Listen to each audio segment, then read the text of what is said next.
नमस्कार, तुमचं स्वागत आहे कुकिंग विथ वर्षामध्ये. चला तर आज मी बनवणार आहे कढी. ही कढी मी ताकापासून बनवणार आहे. आपण दह्यापासूनही बनवतो, पण मी इथे ताक यूज केलं आहे. इथे मी 1 वाटी बेसन घेतलं आहे. त्याच्यामध्ये सेम वाटीने मी ताक ॲड केलं आहे. तर ताकामध्ये मी थोडंसं मीठ ॲड केलं होतं. नंतर हे छान ढवळून घ्यायचं आहे. बेसनच्या सगळ्या गुठळ्या त्या काढून घ्यायच्या आहेत. त्यानंतर मी 1 वाटी पाणी परत ॲड केलं आहे आणि तेही छान ढवळून घेतलं आहे. इथे मी 1 वाटी बेसन, 1 वाटी ताक आणि त्याला जवळजवळ मी 4 वाट्या मी पाणी घेतलं आहे. जेवढं तुम्हाला थिकनेस हवा आहे तेवढं पाणी ॲड करायचं आहे. नंतर इथे मी कढई चढवली आहे. कढईमध्ये 1 डाव तेल टाकलं आहे. त्याच्यामध्ये मी 1 टेबलस्पून मोहरी टाकली आहे. ती छान तडतडल्यानंतर 1 टेबलस्पून त्याच्यामध्ये जिरा ॲड केला आहे. तेही चांगलं भाजून घेतलं आहे. त्यानंतर इथे मी 7 ते 8 कढीपत्त्याची पानं ॲड केली आहेत. ती छान भाजून घ्यायची आहेत. त्यानंतर इथे मी 7-8 लसणाच्या बारीक चिरलेला लसूण ॲड केला आहे. लसणाच्या पाकळ्या मी 7 ते 8 घेतल्या होत्या. त्यानंतर थोडीशी मी हिंग ॲड केली आहे आणि 1 टेबलस्पून इथे मी हळद ॲड केली आहे.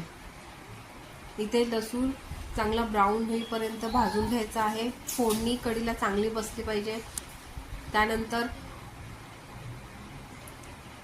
2 मिनिटं ही फोडणी तशीच ठेवायची आहे.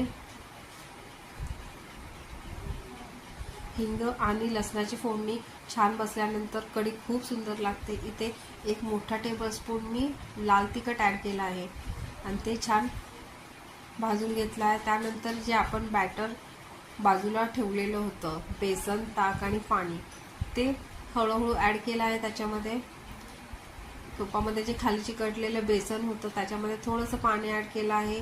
तेही चांगलं ढवळून कढईमध्ये ॲड केलं आहे. इथे तुम्हाला थिकनेस ॲडजस्ट करायचा आहे कढीचा. तुम्हाला जेवढं थिक हवं कढी तेवढं पाणी ॲड करायचं आहे. तेवढं थिकनेस ॲड केला आहे. नंतर ही सतत ढवळत राहायचं आहे.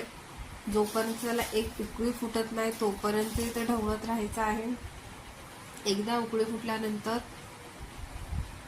ते 15 ते 20 मिनिटं कढीत तशीच ठेवायची आहे. बरं, इथे मी चवीनुसार मीठही ॲड केलं आहे.